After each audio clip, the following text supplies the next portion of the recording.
Here in Oxnard for the Cowboys' final practice before they head to Los Angeles to face the Rams in their preseason game tomorrow. Kristi Skills with Cowboys Radio, the legend going in her 27th season, joining me right now. Isn't that crazy, 27 years? I know, 27 years on the sideline. You know, Bri, I think I'm the only media person that enjoys preseason games because from the perspective of the sideline reporters, there's so much new to see down there. You've got the new coaches. I always enjoy watching the veteran free agents, the guys like the Jack Sanborns of the world, Solomon Thomas, the way that they interact with young players. And it's just a different dynamic and a different feel on the sideline every season, but with so many changes, with new guys coming in, all the players coming in via trade, and the new coaching staff. There's a lot to watch in preseason. Yeah, I love the preseason training camp vibes because this is when you get closer, get to know the players more, personal side and things like that, like you said as well. But I'll let you start with we'll start with the positive news with the injury updates. Jake Ferguson, we saw go down yesterday. He didn't leave practice, but he looked pretty banged up. So we had our fingers crossed, and there was some positive news with that back injury. Yeah, Jake Ferguson was out there with the ones today, taking practice reps. Obviously not a padded practice the day before a game, and that's something different with Schottenheimer. There's so many different things that he does in practice compared to previous staffs. I can say that in previous years, the day before a preseason game or any game, so like basically a glorified walkthrough, and instead the ones got quite a bit of work today. So it was great to see Ferguson out there, and you know, obviously he wasn't going to play in preseason action anyway, so don't look for him tomorrow.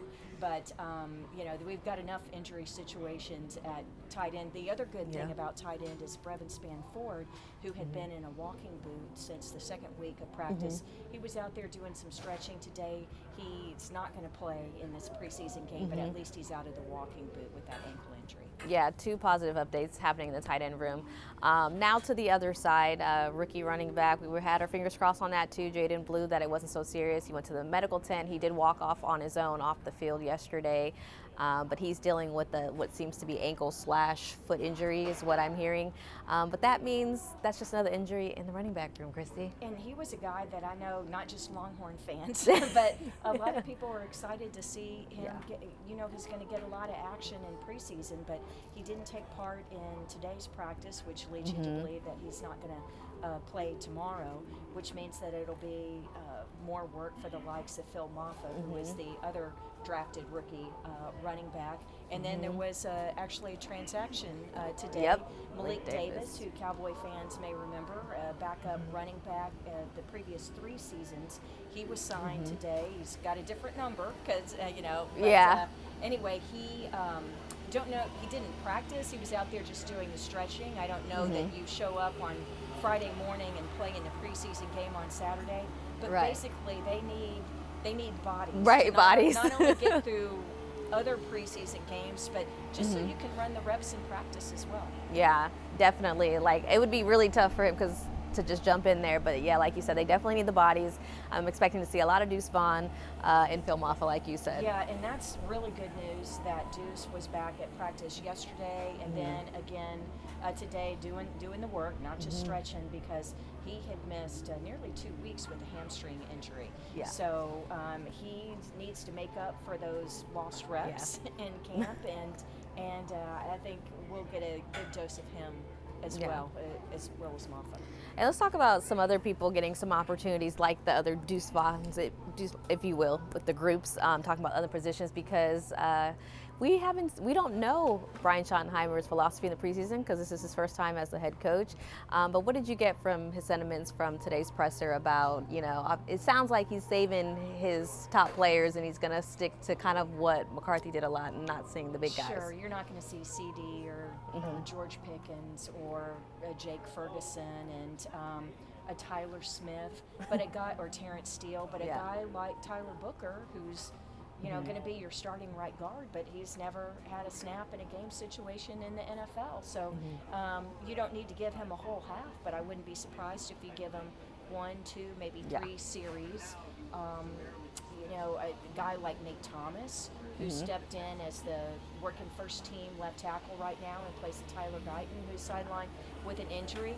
I think you're going to give him quite a bit of work, right? More than a Tyler Booker.